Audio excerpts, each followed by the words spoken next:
Attention shoppers, the Sixville Mall Theater Mortal Kombat tournament has been cancelled due to joystick failure, and we have replaced the console with Wonder Boy. At the Sixville Mall Theater, we hate the skateboard on cloud levels. Breaker 19, this is still the Python Cuck. Open up the back door and let in 2 more films, cause we still got ourselves a con month. And if you're still here, welcome to the Double Feature Creatures, where we're continuing this bit until it owns us. Con month. Yep. Con movies.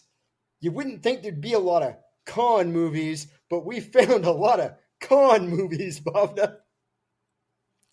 It's just that there's not that many pro movies out there, so we had to stick with the cons. Pro will be next year.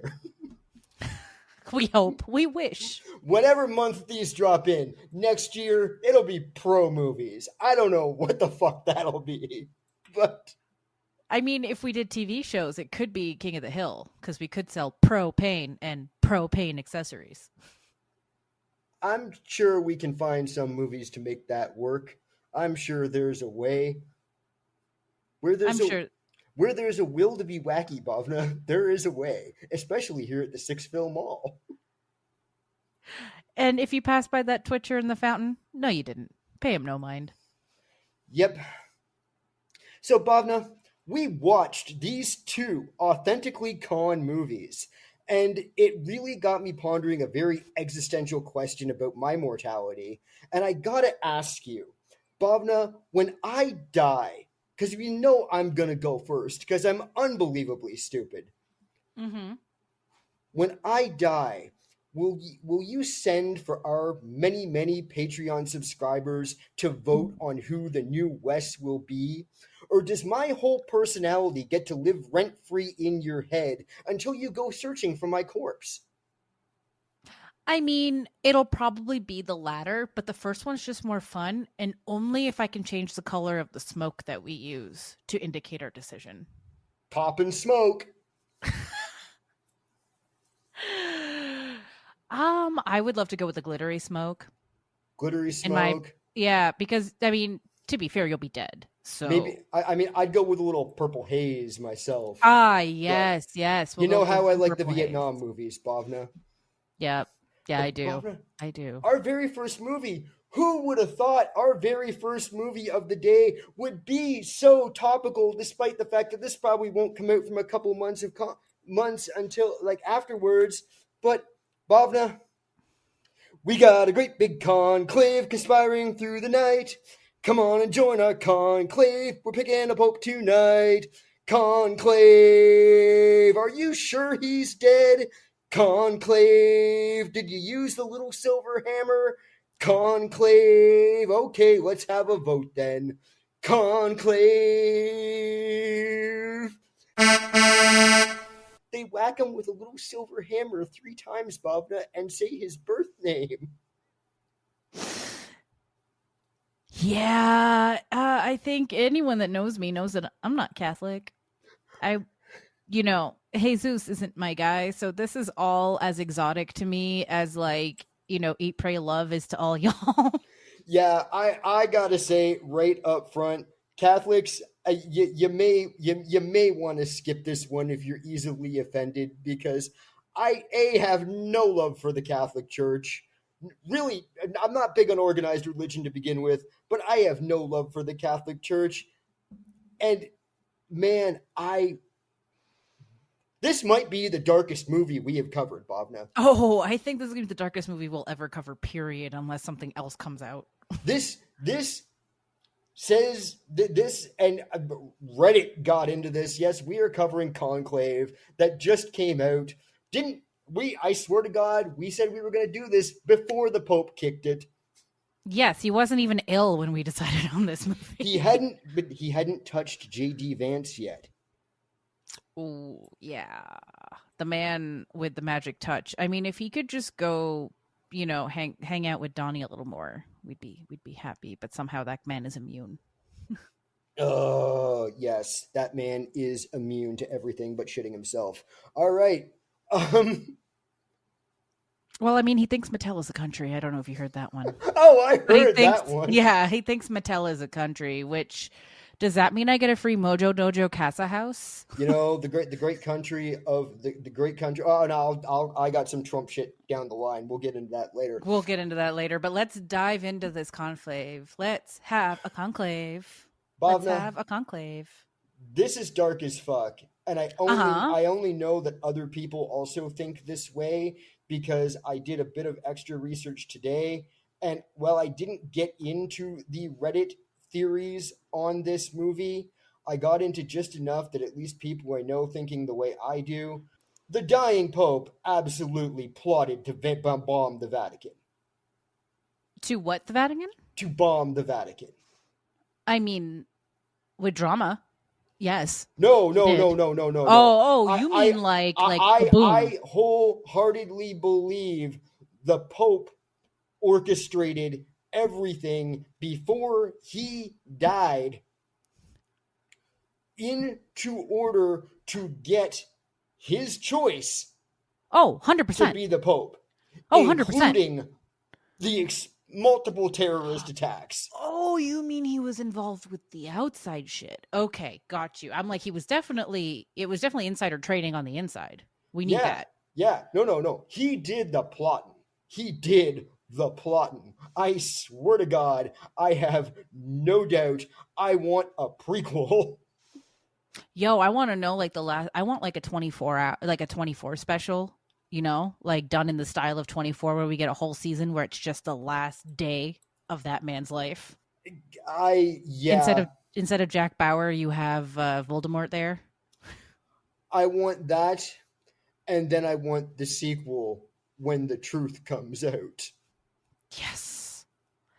This is one of those movies where, like, I mean, I've seen a lot of things lately where it's like we never get the plot of the after, right? It's always the happily ever after, and we never see the after. Like, I was listening to, I think it was Behind the Bastards this week, where they were doing the Robert Maxwell thing, and they're like, we never hear the story of, like, you know, what happens afterwards. We never hear that stuff. We want to hear it, you know, like, give me a story about how, like, these people couldn't stand it after. Like, this is one of those movies where I want to see, like, what happens after. I want to see how this new Pope settles in. I want to see the things that this Pope, like, enacts. I want to see how long exactly two men at the Vatican remain alive. Which ones? Oh, John Lithgow's character? No. The two that know. Oh, Assistant Man and Voldemort. Assistant Man and Voldemort. Ray Fiennes. Yeah, Ray Fiennes. Because they gotta go. Mm-hmm. They gotta go. Isn't it basically implied that Ray Fiennes' character is just like, okay, cool, I can retire now, bye? Well, one would assume now that he's going to stick around to try and keep the secret. He probably becomes like the Pope's assistant or something, or whatever, the guy that looks after the Pope, because like someone's got to cover that shit up. The Pope's Assistant, the rave sequel to The Pope's Exorcist 1 and The Pope's Exorcist 2.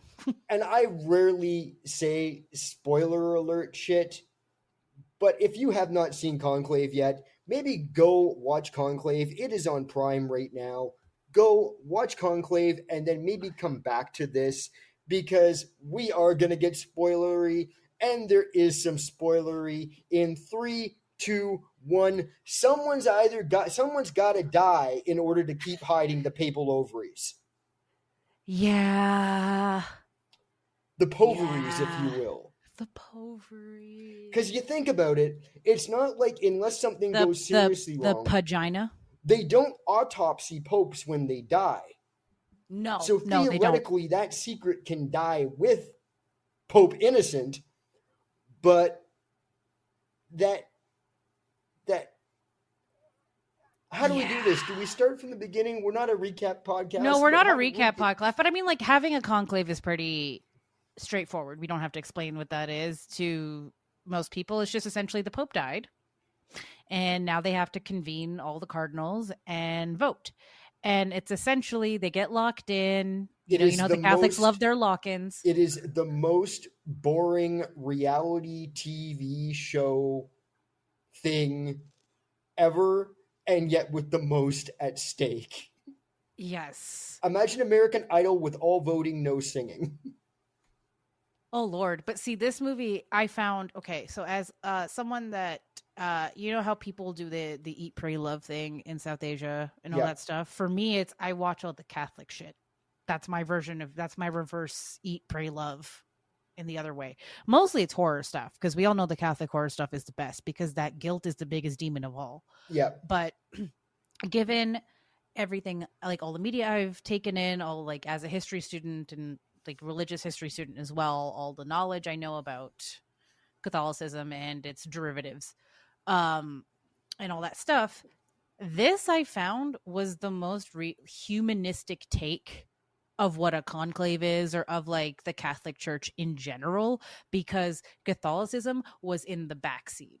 Like it was human driven, it was character driven, it was very like as if I was watching the Ides of March or something. You know, like as if I was watching like an Oliver Stone political movie. I also felt like I was watching, especially the second time I watched it, because we planned on this a couple weeks ago. I watched Conclave, and then I wanted a refresher, so I watched it again over like the last couple days, real quick. And it felt very much to me like one of those big Doctor Who events where like a bunch of the doctors show up, and you've got like the War Cardinal, you've got the Peace Cardinal, you want the kill all the gay people Cardinal, you've got the like it just Tucci was definitely the tenant of the Cardinals. He was the 10th Doctor of the Cardinals. Yeah, also like, a gossipy bitch. I love him. It's all the Cardinals getting together and fighting it out to see who's going to get regenerated into their final form. It just So like the Pope dies and already the shit starts because it's like, oh well, I was the last person to have the meeting with him. Yeah, and it's all like, no, I was the special. No, I was the special. It's like, we didn't know he was going to die. Well, he had a heart attack. You know? Yes, a heart attack. He most certainly didn't plan his own death at the most convenient time and, I don't know, take something. Because once again, they don't autopsy popes, apparently. Yeah, this is like Knives Out Church Edition. So, I got to tell you, I watched it and like the first time, and then it got to like the, oh, the Pope's dead. We did all this stuff. We got to get rid of everything. Can I have the chessboard? Da da da da da. And then it hit to just the poof, conclave. And right after that, all I wanted, because I wasn't sure about this movie up until that point, right after that, all I wanted was them to break into a 90s synth wave with Gregorian chants and then have like a montage of cardinals all over the world doing like training, like throwing crosses at pumpkins and breaking like that scene at a Bloodsport, only it's cardinals doing cardinal shit. This isn't a Jesuit movie. Come on, they pray hard every night and day. They want the Pope to survive. They work hard for that clergy. Conclave. So hard. Conclave. Conclave. They work hard Come for on, that clergy. tell so me, hard for the clergy. Bhavna, tell me that the cardinal from Hong Kong, Bolo Young, shouldn't have showed up and snapped someone in half. If this was going to go into the absurd, yes. But I feel like the tone of this movie was well executed. Oh, no, like absolutely. I don't have any major complaints. I just... Yeah, no. Watching it, I'm just like, ooh, conclave. Fight to be Pope. Come on. Yeah, this also read like Law and Order Vatican edition. Like, so I was very happy because this fed all my tropes of a detective novel, a noir film. Like, because a noir film, what do you need it to be noir? You need like an existential crisis of your protagonist. Done. You need like life or death stakes. Done. You need like, witty dialogue and cutting dialogue and like whatever. Done. Like, you needed moody atmosphere. Done and done. How do we feel about the black candidate being the one that got disqualified for being an unwed baby daddy? Um, not happy, but also not incorrect for the history of the region Yeah, from where he's yeah, from. But I also like that we didn't demonize him completely, like he seemed repentant to a degree. yeah. To a degree, I say, because his little crash out when he sees her was not warranted. I just, But like, I'm glad it wasn't the plot point, well, that was the whole thing. I kept watching this being like, what is the plot point? What is the plot point? So basically, they bring all the cardinals together to vote in the conclave. And then this other motherfucker just shows up and was like, yeah, I'm a cardinal too. I got the papal paperwork. I got my papers, my papal papers, and I was made a cardinal in secret by the Pope himself because I'm in a very dangerous part of the world doing Catholic stuff down in Afghanistan. And yeah, so I'm a cardinal too. I'm here to vote. Mm-hmm. And they're all just like, what the fuck? Yeah, because then they're already locked down and they have to verify this man's existence. Yes. Yes. So basically, Voldemort, what is it really? Not Tremblay. Yeah, he's Tremblay, isn't he? No, Tremblay is No. Lithgow. Right. Tremblay's Lithgow. He is Lawrence. Yes. So basically, Lawrence is the rubber duck of this movie. He is the poor white son of a bitch that just ends up having to deal with all this shit. He wanted to quit. The Pope wouldn't let him step down, and then Dungan died, leaving him the one that has to do the conclave. And yet somehow he can still run for election in the conclave. That seems like a conflict of conclave interest to me, but a conclave flict. But I what do I know? Conclave fit. I'm not trying to be the Pope. I'm not trying to be the Pope. And neither was he. I am not creating AI images of me dressed like the Pope. Please don't, because then that would just look like no, that would just look like predatory imagery. Would look like I was orange and should be arrested. I mean, we can get you some self-tanner. And I'm sure you could find some crimes to commit. Yeah, probably. I think I'd even have trouble getting that many felonies, but whatever. So, like you said, where there's a will, there's a way. So this random cardinal just shows up and it's like, I love the fact when they ask him to do the prayer. And then, like, he says the prayer and then they go to sit and he just keeps talking as if it's like the credits rolling in Sinners. Yes. I love it. I love it so much. Oh shit, there's more. Okay. I love the fact that the old school Italian only speaks Latin like hardliner is just like, what the fuck is this shit? Yeah. Like that's like, what's going on? This is not my conclave. In movie wise, I liked him.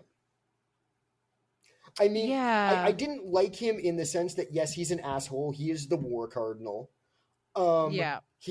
But he's the one that wants there to be a holy war, right? That guy? Yeah. Well, not just that. He believes there has been too much change. He believes he's a hardliner.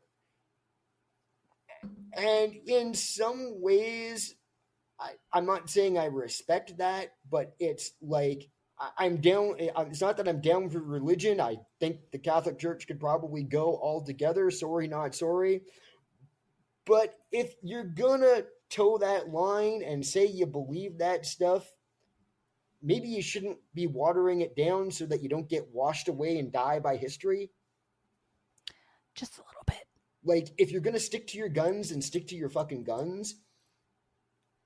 No, but it's politics. That's the thing. That's what I love about this movie is that it takes away the religion from it all. There is no religion in this movie. There is no religion at all in this movie. There is no religion in this movie. And nor do I find that anybody in this entire like conclave of cardinals is anyone actually a true believer. No one could convince me they actually believe. And I got to admit, one of my guilty pleasures is to just turn my brain off and watch those stupid Dan Brown movies with Tom Hanks. Oh, those are Just so much fun. like bullshitting his way through various fantasy Lord of the Rings bullshit. Conspiracy theory bullshit. Yes. I love that stuff so much simply because I find, I mean, I've got a bit of that, quote unquote modern primitive stuff in me, in that I've got the stretch lobes, I got the septum ring, all that. But I find it very, I don't want to say funny because funny is the wrong word. The use of deeply, deeply traditional cultures, or like deeply, deeply like traditional garb and everything like that, crossed over, juxtaposed to like modern things, for lack of a better word, is not ha ha funny, but on some level is very, it tickles me somehow. So like the footage of like the cardinals and all the garb and shit getting into the little tiny white vans and things like that just like tickles something in me. I can't quite figure out what it is. I love the scene where they're just dropping their cigarette butts all over the Vatican. Yeah, that was kind of funny. I'm like, damn. Sir, do you also shit where you eat? Yes, I do. I also absolutely love the fact that they're in the Vatican and there's all like the opulence of the Vatican and the fucking like, Michelangelo's Davids on the walls and everything. But the place where they eat looks like the fucking steerage class on the Titanic. It looks like my high school cafeteria. Are like they I was sitting literally on plastic chairs? Yes. But it's funny because the juxtaposition of their food being prepared looks like it's being prepared in like a Michelin star kitchen or something by all these nuns, and then it's like, hi, we're the cafeteria from Jarvis Collegiate. Like, yeah, yeah. Are they also serving tater tots? Are there tater tots? Is there also like a questionable creamy like ranch, not ranch dressing that people put on their fries? Yeah. So, there's like the chosen candidates that everyone thinks is going to win, and there's like what, 5 guys in total that like have potential, and then like this rando that just showed up saying, "Hi, I got my papal paperwork here." Yep. Secret cardinal, like designed in secret in a government papal lab, just waiting. You joke, but oh yeah. I mean, let's get like, we're already in spoiler territory. Like, let's get into it. Like, there's a whole bunch of intrigue around him. They end up verifying his papers, but then they find out that, oh, he was supposed to, in the most like bitchy, like, I found this out from my right hand man kind of way, find out that he had these medical things, like these medical appointments he had in Switzerland, of all places, that he was ordered to go to, but then decided not to go to. And they're like, what? But it's only the guy running. It's only the rubber duck of the conclave that knows this shit at first. That is like in the conclave. Yeah. So like, it's not like it's common knowledge amongst the other candidates or whatever. Because you see throughout this how easy it is for one of these candidates to just get knocked out of the race. Yeah, it's literally like, that's why they're gossiping and that's why they're locked in, so you don't have the outside influences. And it's literally like, how can it's like the manipulation Olympics. Like, a Demi gets thrown out of the roster. There's more to it that you find out later on, but he is completely shot down simply by a nun handing him food, dropping a plate. Yeah, and I mean, that was shitty of whoever brought her in, which was Tremblay, we find out. That was the Pope. Brought her in? No, yes. That was Tremblay. Tremblay? No. Oh, okay. Tremblay brought in the nurse who was who was the victim of. Yeah, but I believe Tremblay when Tremblay says the Pope told him to do it. Yeah. Well, I mean, the Pope told him to transfer him. Yeah. Because That's what the Pope told him to do. because the Pope knew. Yeah.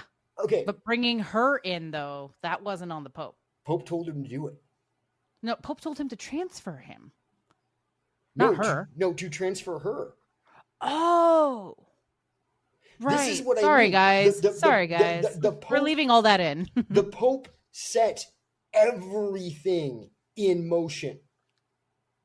Okay, so the Pope is dying. He has this guy that he has squirreled away in Afghanistan like a winter soldier no one knows about, that he has handpicked to replace him, because the rest of them are either too weak or in his mind, or a bunch of freaking freaks that are going to take back everything that he's done. He wants his secret Pope ringer. He knows about Adami's secret love child. Yeah. Though what Tremblay does, is he paid the cardinals off. That's what he did on his own. Yeah. For votes. That's what he did. Apologies, guys. Yeah. I knew he did something on his own that wasn't papal. But even that only ends up coming out because of the other stuff. That's it, guys. If your leader tells you to do something fishy, it will always come back and bite you in the ass. On top of that, I don't believe that Tremblay was actually ever fired by the Pope. Interesting. I believe the Pope said to Drunky McNaught Cardinal, I forget his name and his actual position, the guy he played chess with that liked to glug glug and everyone knew it. He tells him after the meeting, it's like, oh yeah, by the way, I fired Tremblay. Cough, cough, fuck, I'm dead.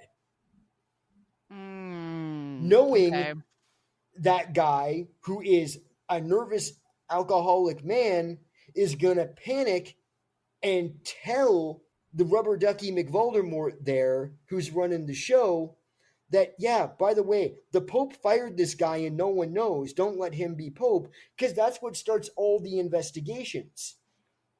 Right. If that hadn't happened, most of this stuff would have gone off without a hitch. And it may very well have been Tremblay.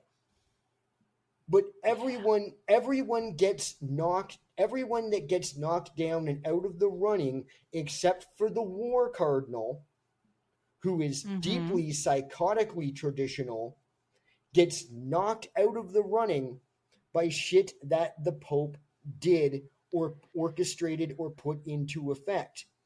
Now, there is no reason that the Pope's personal winter soldier there would have gotten any votes whatsoever. He wasn't in the running. No one was voting for him beforehand. This is how I found out there were Reddit threads saying the same thing that I not dig into, because I just Googled, did anyone vote for the Pope's candidate before? No one was voting for this guy. This guy wasn't even in the running until word about the bombings at the Vatican come out, which Pope would have known, Daddy Pope would have known, would have triggered Desco to go full mega Pope. See, I thought that was Tedesco behind it.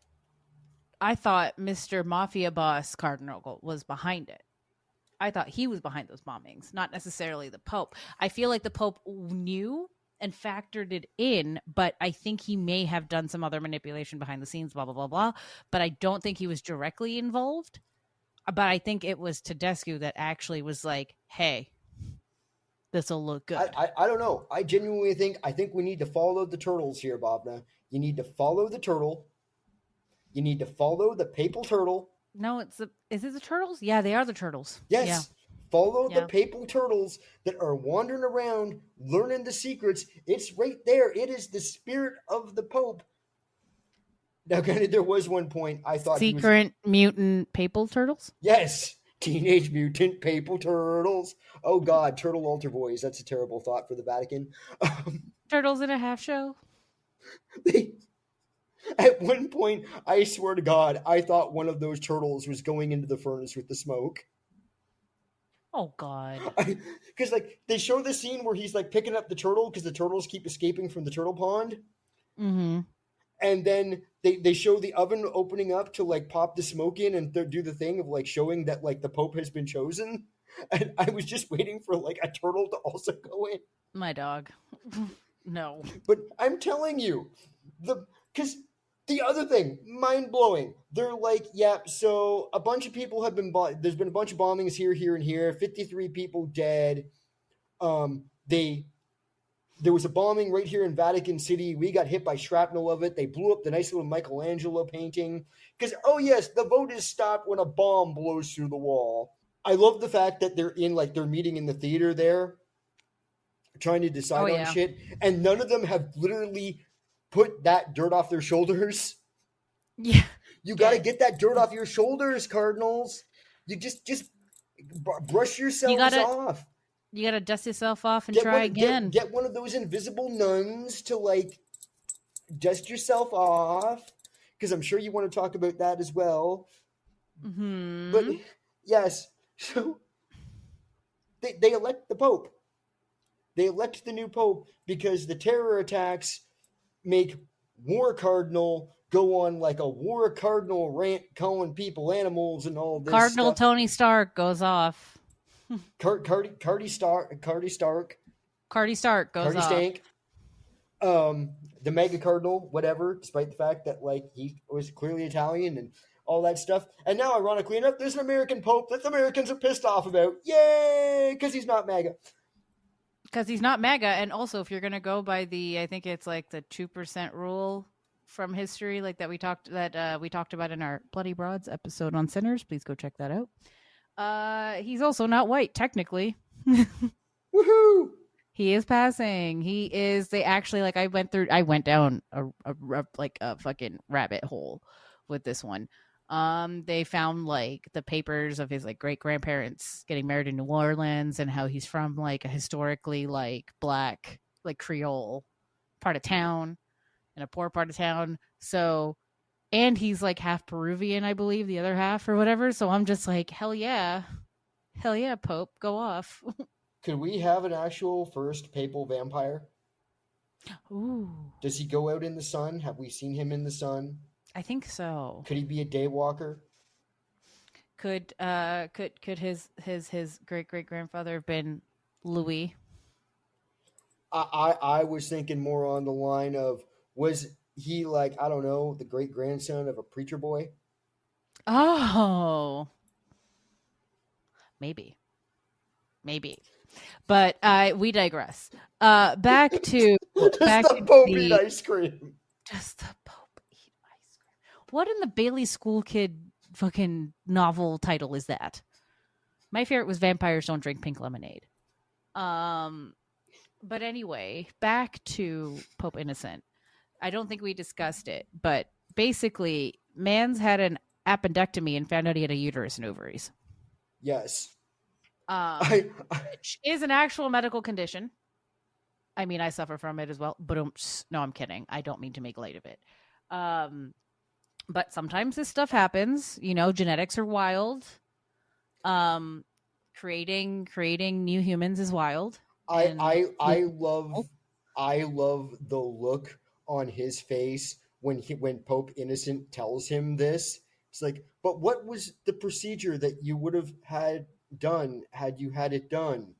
Well, it would have been I forget exactly what he calls it. Laparoscopic hysterectomy. A laparoscopic hysterectomy. And the look on his face, he's just like, but that's a woman thing. But you have balls. No, I know. I'm just the look on his face. I'm like, oh, he's like, oh, fuck. How do we, okay, we need to like, you haven't told anyone else this, right? Like, I don't think he would have reversed it. I think he would have stuck by him. Oh no, I think, yeah, like at that point now too, because it looks like he's in on it. Like, No, I think even if he knew what specifically it was ahead of time, he still would have stood by him because he still meets all the criteria for what you want in a pope. yeah, and yeah, And you definitely want someone that's not jaded by the job. I would wonder if he wouldn't have, though, out of the fear of what happens if it's ever found out. But I feel like at that point, what?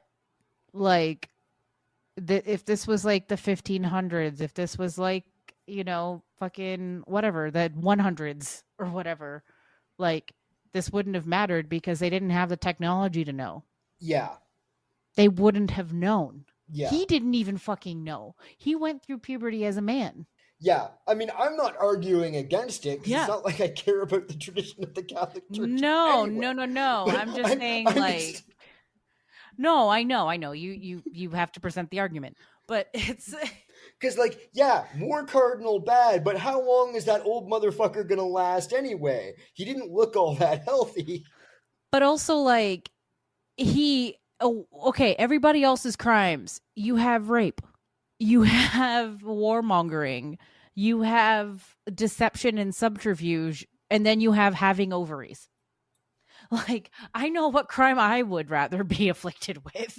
Yeah, that's true. And technically, I'm not to mince hairs here. We don't know that it was rape. Fair enough, but you also don't have a know. reaction like that without some kind of violence happening. And I think she did say it was against her will. Well, he did make her give up her baby. Yeah. So regardless, there is some non-consensual shit going on. Okay, fine. I'll revise. I mean, we know that some non-consensual. I'm not defending the man here. No. But I'll be more specific. I started this with altar boy talk. Yeah, I'll be more specific. So we have the one with warmongering. We have the one with subterfuge and betrayal and illegal fucking bribery and stuff. He got RICO charges on this guy. And then you have someone that doesn't believe in other people's consent. There we go. There you go. And then you had Stanley Tucci, who was so great. So great. I love Stanley Tucci. I am part of the Tucci gang unabashedly. And I watch that man's cooking videos hoping one day to recreate it, but I just watch it and then Uber Eats me some carbonara.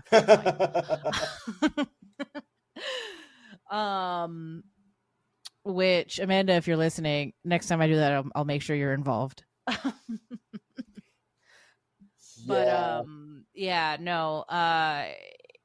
he seemed to be the voice of reason in this entire thing, aside from who you like to call Rubber Ducky. His character was very much the like, well, if somebody has to do it, fine, I'll fucking do it. I didn't want it, but I'll fucking do it. 'Cause who else is gonna clean up this fucking mess anyway? And then it's like, oh, I might actually want this job. Well, shit. They all wanted the job. I mean, that is the one thing that, like, we just went through an election in Canada. Yeah, we did. And I posted on Facebook, like, the next day, because we have many parties in this country and many parties with many leaders. And it seems like some of those people don't actually intend on ever trying to form a government. And I posted, it's like, if you go into federal politics without the intention of one day being prime minister, why the fuck are you in federal politics? If you don't want the title belt, if you don't dream of wearing the fucking crown, what the fuck is the point in doing it?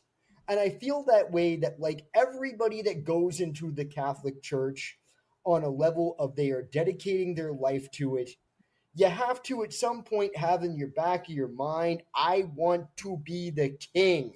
Oh, I can't wait. I want the hat. I want the crown. I want them to have to take the ring off my cold, dead finger. God, I loved that scene. Yeah, but unlike the papal conclave, if you lose, you can just run again in Alberta. Just get someone else to give up your seat. Yep. That's some Tremblay shit right there. I mean, really, all those cardinals apparently probably still got to be cardinals. It's not like, No, your job was never being taken away. You were never losing your job. The only person that lost their job got a promotion. And I also like the fact of like when Tremblay is like, oh fuck, I lost. The look on his face, because he knows it's like, barring something weird happening, there is no way in hell I'm going to outlive this Pope. So there is no second chance for me to possibly get voted in. This guy's too young. He's too like healthy. It's not going to happen. It's not like he has extra organs or something that could go wrong. Nothing is going to happen to this man. I am never going to be Pope now. Are we sure the last person to have a meeting with that Pope wasn't J.D. Vance? I mean, there is a possibility of that. Should probably look into it. I feel like he was part of it. Do you think the first American Pope will never actually travel back to America for fear of like them like trying to arrest him? No, because he's from Chicago. Those motherfuckers don't fear anything. Well, that's true. He's from Chicago and he has Creole blood, and he's half Peruvian. Motherfucker ain't afraid of nothing. Possibly the sun. He might be afraid of the sun. Half Peruvian and Creole blood. I don't think he's afraid of the sun. All I'm saying is keep checking to see if garlic is being banned from the Vatican. That's all I'm saying. Don't threaten me with a good time, Wes. When don't I threaten you with a good time? Fair enough. That's why we have this podcast. Like, Bhavna, hey, Bhavna, you were talking about doing a second podcast. You should do a second podcast. I should co-host it with you. Me like, It'll yeah, be okay. fun, Bhavna. Yeah, okay. Bhavna, man. I feel like you're probably going to want to put your bloody broads hat on and talk about the nuns. I do. Thank you. Mostly because fucking this is the least amount of use Isabella Rossellini has had in a movie, and it makes me sad because I love that woman. I love that woman so much. You may know her, from her many, many great performances. I know and love her. I mean, I knew her before this, but I love her for playing 1/3 of the Derevko sisters on Alias as Katya Derevko, who sleeps with her sister's baby daddy. It's a whole thing. Hamilton, Ontario's Victor Garber. But anyway, after that digression, I do love that they put her in charge. Like, I do feel like she was literally like, she was put in there to be like, you men are being silly. Here's the real. And like goes in there. But I do love how protective she was of her nuns. Yeah. And was like, Dean, this isn't your business. Like, these are my ladies. Like, fuck off. Well, that was the whole thing. At that one point, I wasn't sure if she was trying to silence the one nun that knew about Ademi, or if she was just trying to protect. I read it as protection, and I read it as, you're on my turf. Yeah. Like, this is the one scrap of authority I have Yeah. in this building. Like, this is my domain. Like, this is where you do not touch the brides of Christ. Like, fuck off. You control the red hats. I control the penguins. And after the break, we'll talk about the red shirts. Anyway. But anyway, that's a little clue for those people that haven't read the title of this episode. Which I hope you have. I mean, it's nice to, read the article without reading the title, but you should also read the title. I digress. Anyway, back to Isabella Rossellini. If I'm going to take the film the way I take it, then I'm going to take how small of a role women have in that building, which is what I always kind of assumed. That at least in the day-to-day life of the Vatican, they're not completely in the domestic field, but they're not, if you know what I mean. I suspect, from what I know of reality, I suspect that they have a much bigger role, even if the men there don't know it. Yeah, like I feel like the only reason it was as little is because it was in respect of the conclave part of things and not every day. I mean, they're the ones that know how to work the photocopiers. They're the ones that know how to work the Wi-Fi. Which, once again, I'm sorry. Watching a papal cardinal in all his papal cardinal shit, trying to work a photocopier in like a little fucking room that looks like it's an elementary school is just very fucking funny to me, and I don't know why. Me too. It's not as funny as Harrison Ford on an exercise bike. I chuckled. I didn't die laughing, but still. Yes, fair enough. But yeah, that's basically my 2 cents on that. Like, I wasn't necessarily mad at the lack of women, given how literally you think Conclave, you don't think women. But I like that we got to see Isabella Rossellini. She must have liked not having to put on makeup or do much. Like, sure, I'll take the paycheck. Well, yeah, and I like the one speech that she gives of like when she's, confirming shit after the paperwork gets out there because she's the one who helps photocopy it. Of like, yeah, no, we know all your shit. We have eyes and ears. We don't talk. We know all your shit. We know where the bodies are buried. Like, They're like, have you ever read The Handmaid's Tale? I They're like the eyes.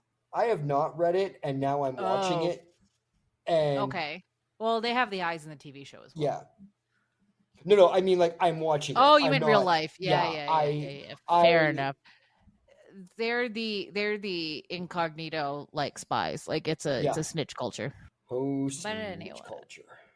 Bhavna, do we have anything else to say about this movie before we hit our intermission? May the force be with you, and also with you. Yeah, that works. That works. I don't know Catholic shit. I just know that if you say "May the force be with you" to Catholics, they like to respond "and also with you." I will say liberate the Vatican turtles. Oh my god, give me all the Vatican turtles. All the Teenage Mutant Papal Turtles. Teenage Mutant Papal Turtles. That's merch right there. Give me a pope that is a giant talking rat, please. Ah, yes. But then does that make Isabella Rossellini April O'Neil? I am Pope Splinter.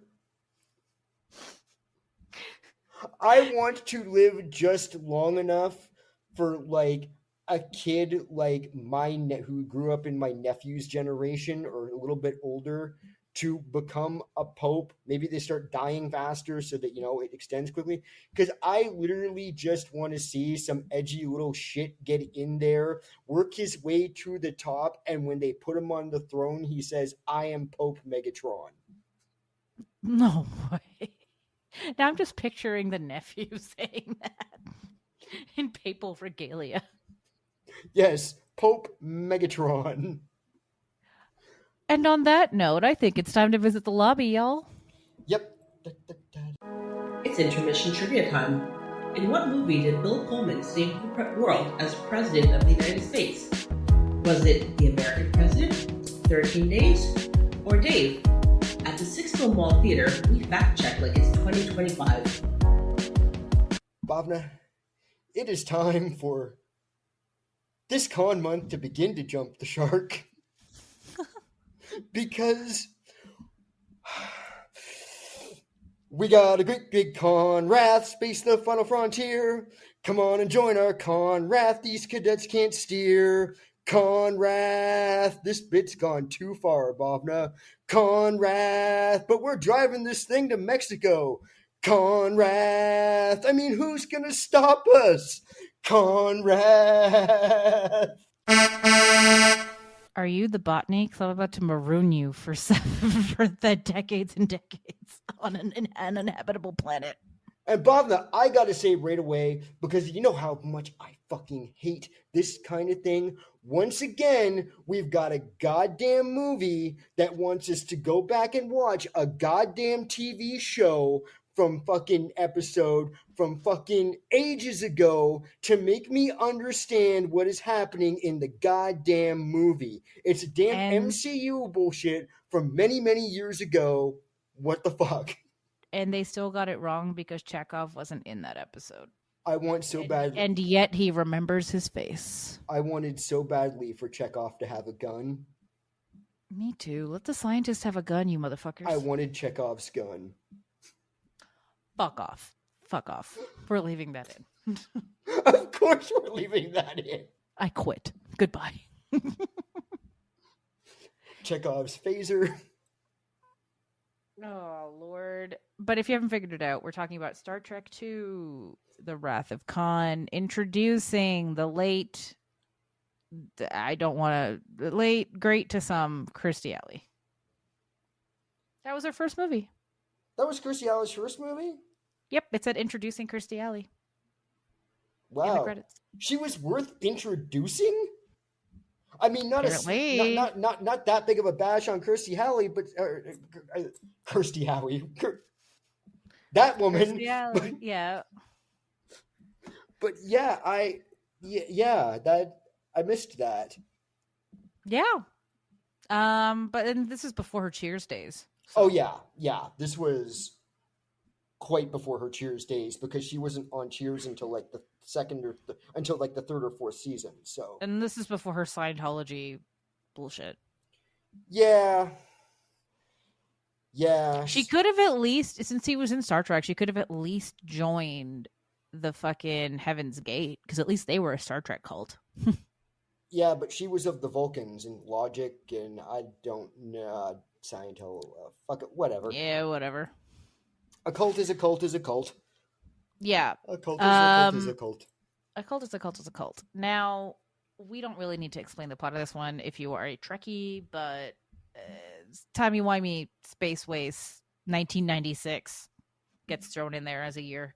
Okay, so basically, this is the sequel to Star Trek the Motion Picture, which I will argue, I'm not going to argue it's the best, but it is my favorite of all the Star Trek franchise because for the main reason of I like it because it is boring as fuck. Wait, this one or the first one? The first one.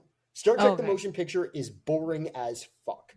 It is literally, we are just out there trying to understand something we don't understand before it kills us.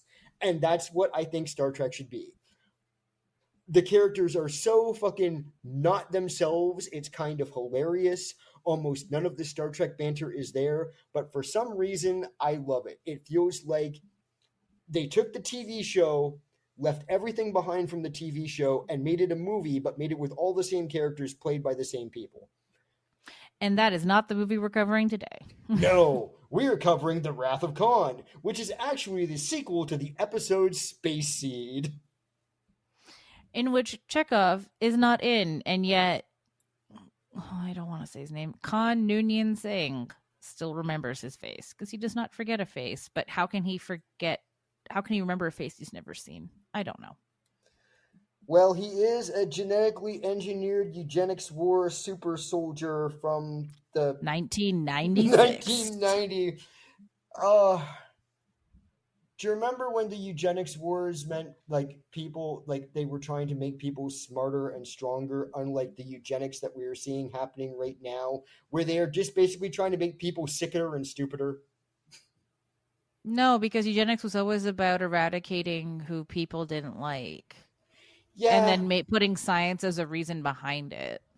Yeah. You should know this. You're a disabled man. Come on, man. But like in the sci-fi version of it, yeah, fair. It was, we are trying to make Superman. Even like, yes, there is. Yes, the Ubermensch. Yes, the Ubermensch, the Superman, the Dr. Julian Bashirs. Oh, God. Can I just have a planet full of Julian Bashirs? I'd be very happy. You could be the Kira on the planet of Julian Bashirs. Yes, I could.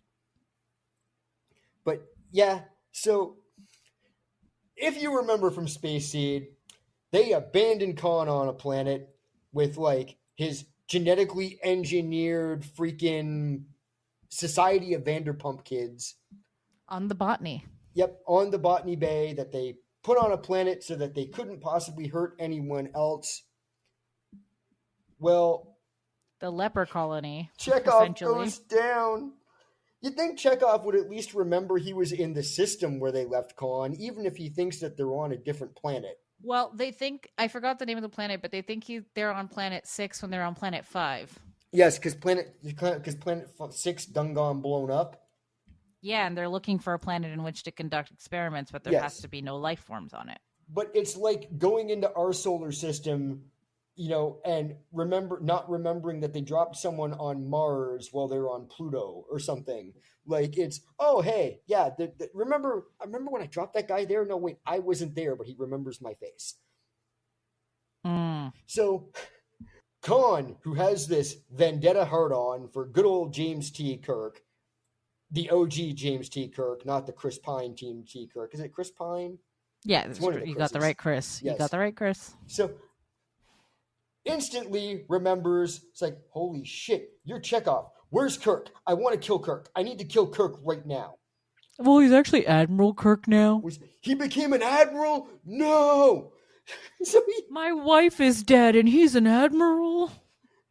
So get in line. You're not the first one to have their wife die at the hands of an Enterprise captain. So he takes over Chekhov and Chekhov's new captain by turning them into mindless automatons who will do anything to his will. How does he do that, Bhavna? With a brain worm. Who knew brain worms made you weak-minded? Now they just make you vote for Cheeto Dust Man. And wipe out vaccine research and all kinds of other things. And eradicate neurodivergent medication. And not only does Khan get to learn everything about Kirk from his enslaved Chekhov, but he gets to take over a Starfleet vessel, the Reliant, I believe. Yeah, because that's where Chekhov and Captain Trello or yeah. Tremblay? Yeah. No, not Tremblay. That's the other. Terrell. Yes. Captain Terrell, who, many years before, one of his great-grandparents helped make androids. Everyone's a Nepo baby these days. This allows Khan to find out about the single greatest weapon in the galaxy that's technically not supposed to be a weapon. It's going to be used to bring life, never destroy it. The Genesis. Dun, dun, dun. More like, I can hear it calling in the air tonight. Don't you mean you can feel it conning in the air tonight? I can feel it conning in the air. Get it right. So Khan decides he's going to go get it because conveniently enough, not only can he go get this weapon of mass destruction, but Bhavna, who's building the weapon of mass destruction? James T. Kirk's baby mama. Oh, yeah. What's that line? Like, I don't like you hanging around with that Boy Scout, James T. Kirk. James T. Kirk was a lot of things, but Boy Scout was none of them. Oh, and Kirk, they go to Kirk, and Kirk is sad. Kirk is 49 years old and feeling old. And all the crew feels too old for this shit, Bhavna, despite the fact that they'll be doing this shit for another 30 years. Damn it, Jim, it's your birthday. Why are we treating it like a funeral? He's feeling old and complaining about feeling old at a time in history where human beings, through their wonderful, wonderful newfound medical science, are living into their 140s. Right? So it's just like, go, even like he's Bones. wearing glasses. We have LASIK. No. What the fuck? He's allergic to LASIK. He said it. Oh. He gave him glasses. He's like, normally at your condition, I would suggest Resilient something, which is like their version of not Resilient, that's the name of the ship, but I would recommend something, which was their version of laser. And he's like, but I'm allergic to that. He goes, yeah, that's why I got you glasses, dumbass. But he also did give him illegal contraband Romulan ale. Oh yes, the Romulan ale, which I suspect tastes like winter mint Listerine crossed with moonshine. That's what his face said. Yeah. Like we need that contraband. Got to get that contraband. but leave it to Bones to be like, hey, like I'm paraphrasing here, obviously, but it's in millennial speak, but it's just like, hey, asshole, you're not dying. Go do what you want. You go take it, like go take command of a ship, you piece of shit. And Stop making it everybody else's problem. between Bones and Scotty, I can only think the Federation has a serious alcoholism problem. No fucking shit. They're constantly drunk. This is why Synthadol had to be bought from the Ferengi. They are constantly fucking drunk. But this is back when the alcoholics could hold their alcohol. But still, if you're not allowed to drive a car with a certain percentage in you, these people are operating warp cores and biobeds. But these are also like the people that raised boomers. So How many of those Starfleet ships that just disappeared and were never seen again were actually drunk driving? I'm going to wager all of them. Because we're not even my factoring in God. space drugs. Forget space ale. We forgot space drugs. Not even space drugs, yes. And Kirk is training new cadets. Well, Spock is training new cadets, and Kirk is there to like check out the new cadets. Doing the Kobayashi Maru drill. I am so sick of Kobayashi Maru. Wasn't this like one of the first times it came up though? It's the first time it came up in like it's the first time that they brought it up in like Star Trek. It is the first thing of it. But when you start to think about what the Kobayashi Maru actually is, it is so stupid because the Kobayashi Maru is a test that is given to all cadets. And all cadets fail it, except for Kirk, because Kirk hacks the computer and cheats, because Kirk can't lose. Kirk is the James Dean of space. We know this. So my whole thing is everyone going into Starfleet Academy would find out rather quickly that there is this test called the Kobayashi Maru, and the Kobayashi Maru can't be won. You can't really win it, you can't really fail it. So my thing is, why fucking try? Because it's a test of character, it's not a test of logistics. But also, Kirk missed out. Kirk missed out on a very lucrative opportunity to sell the cheat codes. Well, that would be, yeah, fuck. You know, like how in people can sell like test answers. He should have done the like he could have made some fucking money and absconded. Like, no, seriously, or like he could have like boned ensigns to get the up, down, left, right, A, B, select, start. He would have boned the ensigns anyway. He might as well give them the cheat codes. Give back to society. When speaking of boning ensigns, when Saavik Kirstie Alley chases Kirk into the turbo lift, Lord, I swear to God, she's hitting on Kirk. In her little Vulcan way, yeah. It's like, did you change your hair? It's still standard issue. Vulcans, man, someone's got to teach you all how to flirt. Well, she's being way too emotional for a Vulcan, but yeah. Do we know if she's full? Well, actually, that is one of those like Trek nerd things that unfortunately I know way too much about because I watch way too much YouTube, is the fact that she was originally planned to be half Romulan. Oh, spicy. But they dropped that for some reason, and it's why she goes from like when they recast her with Kim Cattrall in the next movie, or like when they not Kim Cattrall was like when they recast her yet. No, Kim Cattrall was a completely different Vulcan. I apologize. Yeah, I was about to be like, she's not Saavik. When they recast her to whoever she is played by in Search for Spock, she is much more Vulcan. Yeah. And much less like kind of like yeah, did you change your hair? Yeah, she's much more Vulcan-y, and they had started to drop the whole part Romulan thing. Yeah. Oh, Robin Curtis played her next. I'm looking it up now. Yeah. But Yeah, no, I get that. But So Kirk's baby daddy gets the call from from Brainworm Chekhov saying, "Hey, yeah, so we're coming on down. We're coming a little early, and we're gonna take Genesis off your. We're gonna take Genesis off your hands.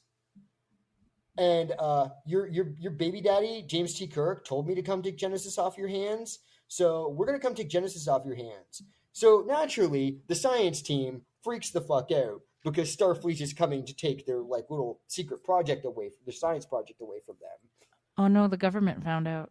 The government found out about Genesis, and they're like, we can hear that conning out in the air tonight.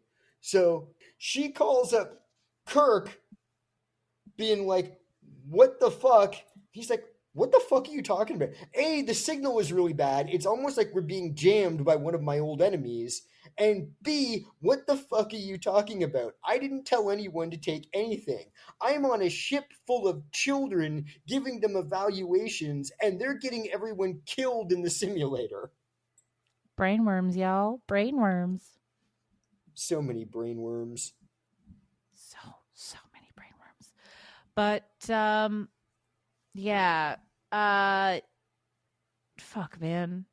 And Fuck. naturally, so the Enterprise has to go and investigate, and Kirk takes over because, Kirk takes over. It's what he does. And Spock is his buddy, so Spock has no problem with it. They have a nice little talk about how, like, you're more important than me, and the needs of the many outweigh the needs of the Vulcan involved, and all that stuff.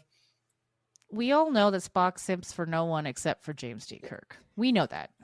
And this comes to one of my multi-time Star Trek pet peeves. Spock tells Saavik to take the ship out of space dock manually. Now, they also do something like this in the first episode of the second episode of in the pilot of Next Generation, the Farpoint Station thing. So the first episode. And it annoys the shit out of me. He says to Saavik, would you like to take it? I want you to take her to space dock manually. And everyone's like, ooh, this is so tough.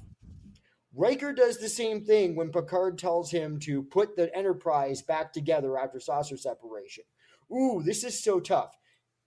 She sits down in the chair and does nothing. It is the people at the helm that perform this apparently difficult maneuver. Well, she's a Nepo baby of sorts. Like, she's Spock's protege, so of course. His Spockage, yes. Spockage. It's like, wait a minute. They're not doing anything. Riker didn't do anything. Does Riker ever do anything? Let's be real. Riker does Except Deanna. for look pretty and spread his legs. Riker does Deanna. Yeah, we knew that. In the erotic adventures of Deanna Troi. Pain. So much pain. So much pain. If you guys couldn't tell, we are Trekkies in the Sixth Film Mall. Yeah, I'm less of a Trekkie, I'm more Team Babylon 5, but yes. No, that's me. I'm more Trekkie. Deep Space Nine made me a Trek, but fair enough. Kirk is all, well, we're screwed. The youth can't steer. I'm on a boat full of children. I've got to go talk to my baby mama and find out what is going on, because apparently I've been told that, I've told people to take Genesis away from her, and I don't know what the fuck's going on. We got to go investigate. So they go, and Kirk is all, I'm young, I'm cool, I can do this. These children don't know anything. I'm hip, I'm with it. The Reliant shows up, and it is not giving any hails. No. And Saavik, one of those wacky kids who is probably technically older than Kirk because she's Vulcan, is all hey, Starfleet orders say that you should raise the shields. Nah, I don't need to raise the shields. I don't need to raise no shields. They're powering up weapons. That's a little bizarre. Fucking Reliant that is now controlled by Khan Nguyen Singh, which we will get to. I want to give you time to rant. And rant I will. And his merry band of fucking Vanderpumps. the extras from the yet to be released Hercules and Sinbad and Xena universe. Who only one other of them ever actually speaks, and then they all fucking die. Yeah. And like, you know, the brainwormed people, brainworm checking all, open fire, rip the fucking drive section of the Enterprise open like a Coke can. Mm-hmm. Kill Scotty's protege or nephew or son or boy servant. I don't know what was going on in that relationship. I don't want to know what was going on in that relationship, but he had a death fitting of a red shirt. But it meant enough that he carries the child's corpse to the bridge up the Scotty turbo lift. cares, okay? Scotty cares. They barely get out of it. Like, well, no, they lose a bunch of people. They barely get out of it, and he's like, "What the fuck is going? Oh, it's Khan. What's Khan doing here?" It's Khan month. That's what Khan's doing here. Fucking Khan. Bhavna, do you want to talk about Khan? Do you want to talk about Khan Nguyen Singh? Okay, like I said in the first half of this, I wasn't raised white because I'm not that. What I am is Indian. And also neurodivergent. So the first time I watched this / heard of it / whatever, I was like, that main name makes no sense to me. Because Khan, or if I'm going to say it properly, give me a second. Khan is a Muslim name, usually given, for example, love of my life, light of my world, Shah Rukh Khan. That's his last name. And then Singh is very much a Sikh last name. So it'd be like if someone had a Muslim and Jewish name put together in terms of like how much the cultures don't vibe in that sense. Like they vibe, they were all one, but like they currently, I'm like, that makes no sense. Don't know what Nguyen is supposed to mean. I think they were just trying to be spicy with that one. Well, isn't Nguyen the middle name of the guy that built Data? Maybe, but the way they have it spelled Isn't it like Nguyen seem Sung or something? Yeah, but that's Nguyen. That's a Vietnamese name, but they spelled it completely fucked here, right? That's Nguyen. Yeah. Anyway, I digress. Point is, race is a shit. Plus, you have a Mexican guy, or I'm not sure if he was Mexican or just of Mexican ethnicity, but I know Mexico was a part of that. I apologize. I believe it was he was American, but he was Mexican. Yes, when I Googled earlier today to start to dig into that a little bit, I do believe it said he was a Mexican actor. But okay, so you have him playing someone with two brown names in their name, and I'm like, you went to have the care of someone named Chekhov and make sure they were using a Russian accent and looked Russian, right? Like I know Walter Koring is American, and that last name is, I think, a German last name, if I'm not mistaken. But like, you at least had a white guy, right, playing like he could pass. You know, you have a Japanese man, you know, playing Sulu. Like, not that Sulu that I know of is a Japanese name, but at least like, you know, Japanese man, unabashedly Japanese, right, etc., etc. And yet, this scrambled eggs of an origin man. And then all of his people looked like the white extras from like Hercules. Yeah, they were a bunch of He-Mans. Yeah. Like if He-Man was in real life. Oh God. Anyway, that's one of the reasons that this movie was always kind of like and also why when like in the new movies when they cast Benedict Cumberbatch, I was like, okay, at least I still wasn't happy about it, but at least they're taking out some of the bullshit, but still. Yeah, this Khan, and I don't know if it is just, once again, things being destroyed for me by the current hellscape in which we are all witnessing, or what, but everything Khan said this time around that used to sound like these cool, iconic lines to me really just felt like more coherent Trump quotes. You finally got there. Like I fucked around with some shit today to see if I could find out, and I took some quotes and I modified them a little bit. I've done far worse than kill you, so much worse. I've tariffed you, and I wish to go on tariffing you. I shall leave you as you left me, as you left her, selling your Barbies for all eternity in the center of your Mattel planet. Tariffed alive, tariffed alive. Tariffed alive. Captain, Captain, Captain, save your strength. These people have sworn to live and die by my command for 200 years before you were born. Such a long time. Do you mean he never told you the tale? It's a great tale. Not enough people tell it. To amuse your captain? No. Never told you how Sleepy Joe picked up the Trump Tower, lost in space, the year 1996. A great year, by the way, with myself and my ship's company in the and they had these great freezers. They had freezers, the bodies in them. Sometimes you sleep in them, sometimes for a long time. And it was just like slightly more coherent Trump stuff to me.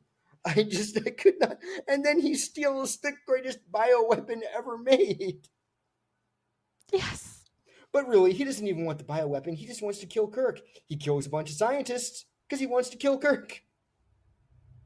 Yeah, and he'll take as much collateral damage on the way. He doesn't give a fuck. He just wants to get to the final boss. But it leads to a wonderful scene where Kirk is almost knifed in the gut by his own illegitimate child. Oh, David? My son.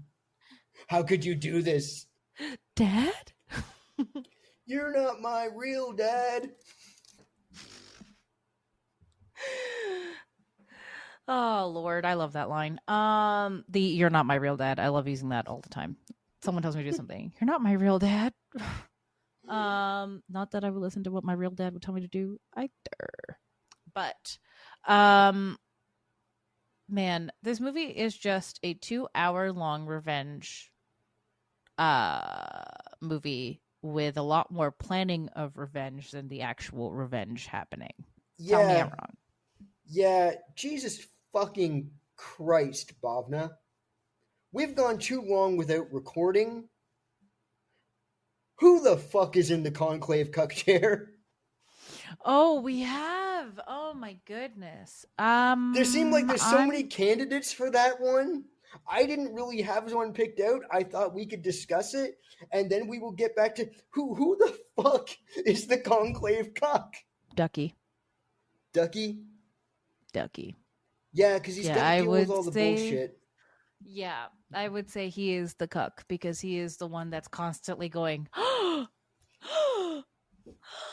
at all these plot twists. Okay, so Duck is the Conclave Cuck. Back to our regular scheduled programming. Yes. We are professional movie podcasters. Do not try this. We are. For how much I'm trashing on this film, it sounds like I'm not a Trekkie, but trust me, I trash because I love. And as many of my friends know, and now you guys will all know that like the original recipe of Star Trek was not really my jam. Like I watched it, but like, and I watched it growing up and I watched on reruns, but like the one that got my heart was TNG.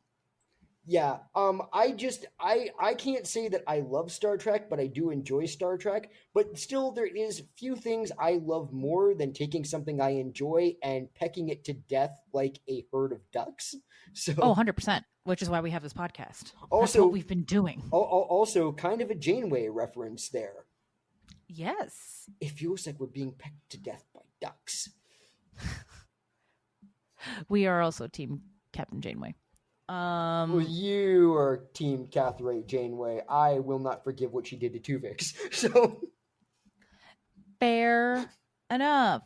Although no, I will say straight out though, the biggest problem with Janeway is that she had the worst, most incoherent writing on that show, which is the problem that every single character on that show, short of 7 of 9 that everyone had the boner for, suffers from. Agreed. And the only reason she didn't suffer from it is the boner Star Trek ability. Voyager had the opportunity to be the best of the series. They fucked it over constantly. This is not a Voyager podcast episode. Back to the Wrath of Khan. Yes. Yes. Woof. Okay, let's get back on course here. Take us back between the warp nacelles, Bhavna. Yes. Okay. So a bunch of shit happens.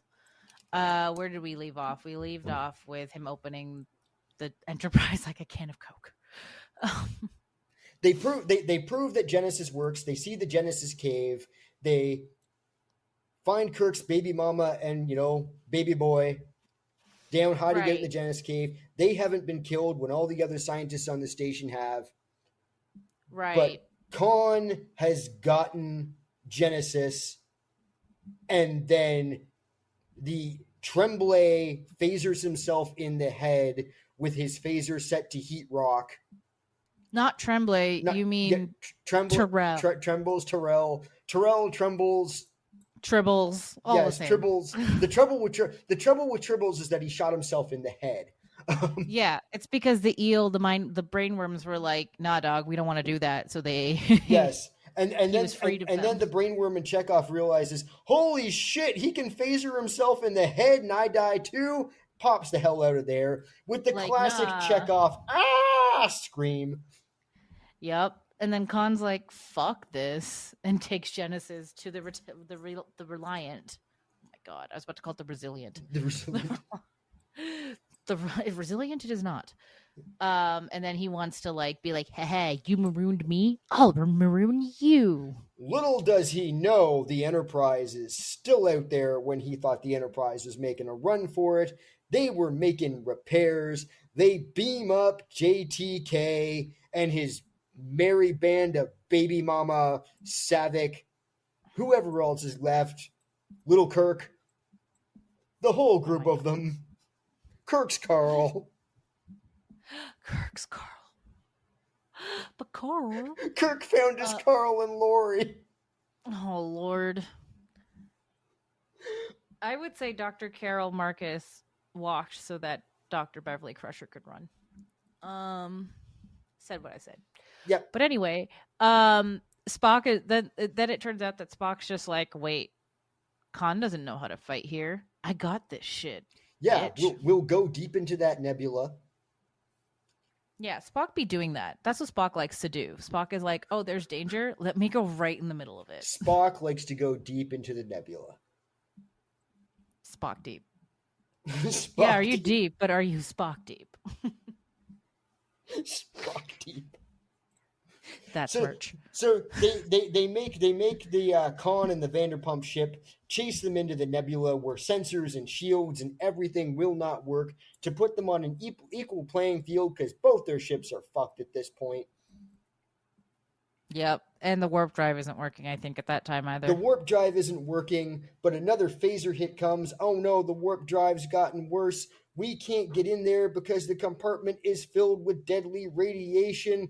Spock quietly looks up, takes one last look at the bridge, and shuffles off to get into escape pod and leave all these poor motherfuckers behind. Fuck this shit. No, I'm kidding. He goes down to engineering to do the one thing that he was destined to do, Bhavna. He has conclaved himself in being the next contestant on Someday Resurrected. He took his convoy of one. He took his convoy of one down to engineering, and Scotty's like, there's nothing we can do. No man can survive in there. I'm no man. And McCoy is all, you can't do that, Spock. You'll go in there and you'll be fried like a chicken in there. God damn it, Spock, you can't do that. You can't chicken fry yourself. Neck pinch. Damn it, Jim. I mean, Spock. Forehead grab. Download. All the young Remember. Sheldon information goes, well, we don't know about that yet. We're not supposed to know about that till the sequel. But at least they were smart enough to like create an out in case they don't actually want to kill Spock forever dead. Yeah. But he does do a mind meld, though. Yeah. Well, that's when he does download. Yeah. That's what I mean. They give themselves an exit. And Spock steps into the microwave, closes the door, and opens up the warp core. Basically, he opens up the the Ark of the Covenant. Only since Spock's are not Nazis, they don't have his face doesn't melt. He just cooks a little bit too much. I like that he puts on gloves as if that's going to help. Listen, he's got to keep the hands functional. When he puts his whole face into the warp core like a preacher boy. He doesn't need a face. He needs the hands. Got to keep those fingers working. So, this is an audio medium. I was waving my fingers like jazz hands, and that killed Wes for a second. So all of a sudden, no one knows why, but on the warp drive, on the bridge, they realize the warp drive works, so they warp on out of there right before Khan blows up the ship with the Genesis bomb in it, because that was the ticking clock that they needed to get away from. We forgot to say that part. Boom! The life-giving stuff goes off in the nebula, starting to create a whole new world based on Khan Noonien Sung's DNA. The Wrath of Khan, indeed. And all the stuff in the nebula, building a whole new planet. But then Kirk gets the call from engineering from McCoy. Jim, you better get down here. Spock microwaved himself again, tried to give himself a tan. Weird and he reference. Forgot to poke holes in the film before he did it. Too much. You gotta poke those holes in, guys. Otherwise, your lasagna is still gonna be frozen. That green blood in the microwave was a bad idea. It exploded like a fork. So Kirk looks over at Spock's empty chair and goes, "Oh, fuck, what did that dumbass Vulcan do now?" And runs down to engineering to discover that his Vulcan has microwaved himself. And he's all like, "Hey, I want to get microwaved too." And they hold him back to keep him from microwaving. And we get that sad, sad scene of microwaved Spock slowly dying on the floor as everyone watches. Just that little slink. As the new planet forms. And then, like all good people that die in Star Trek, they pop him in a torpedo. They shoot him into space. Little monologues about Final Frontier and funerals, and maybe we'll see Spock again someday, metaphysically speaking. Little do they know, in just a year and a half, they'll be searching for him. And maybe some Khan bits. Maybe. Because Genesis fucked up because it was in the nebula, and then it was like the planet, and there's like Khan DNA in that this stuff now. And so basically that planet ends up becoming like the new Genesis planet. A new Genesis planet made out of like Khan juice. So Mexican man pretending to be Indian man, pretending to be futuristic. See, I always took the fact that his names didn't make any sense as that it was like a globalization thing. But such a bad choice of globalization, man. Well, but globalization begins at home. But it also doesn't actually work because no one else in that universe, even later on, they could have named him Ralph, and it would have been the same. Could have named him Bob. They could have named him Bob. Bob. Thunderbolts and Bob. Bob Jonathan Maverick. There you go. They could have named him that if you wanted to go for a 3-name whatever.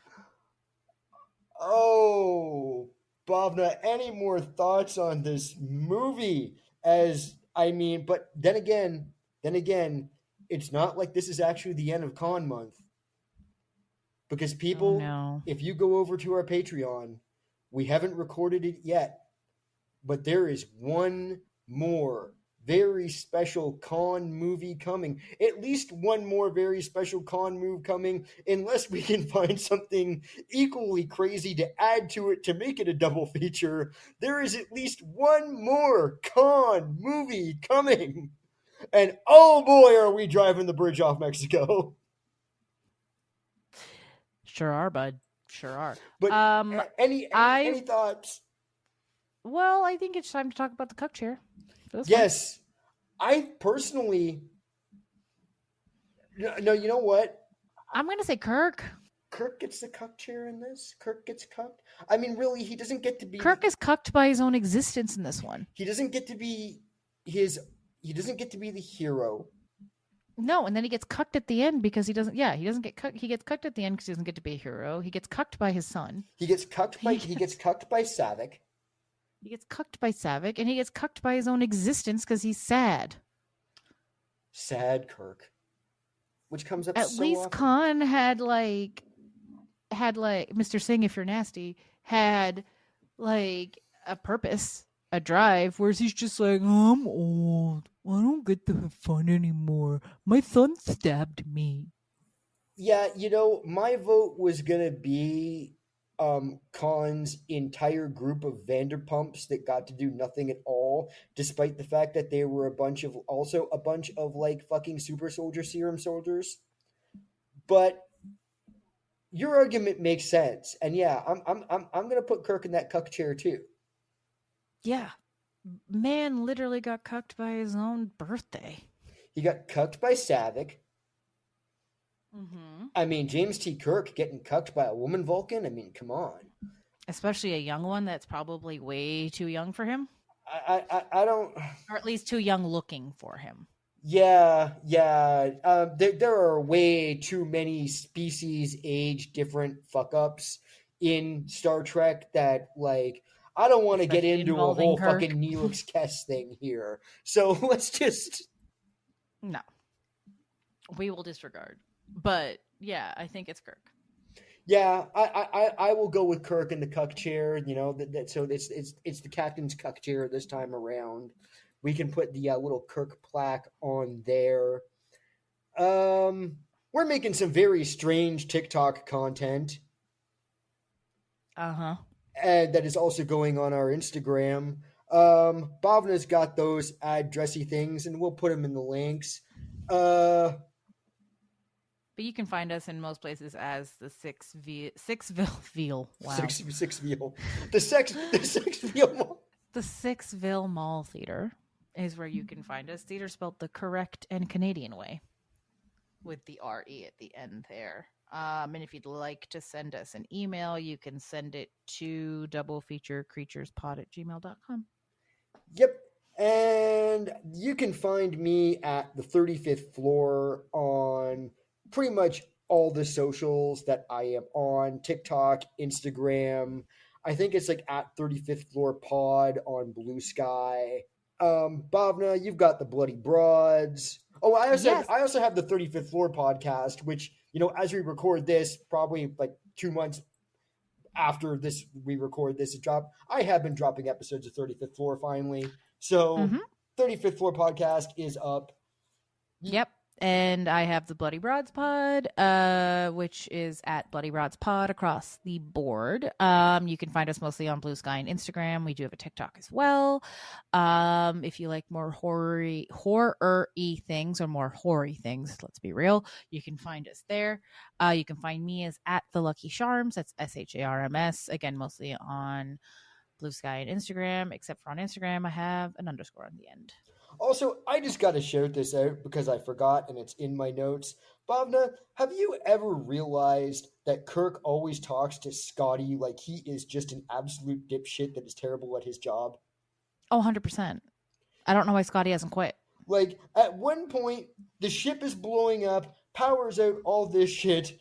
Kirk tells Scotty to try auxiliary power.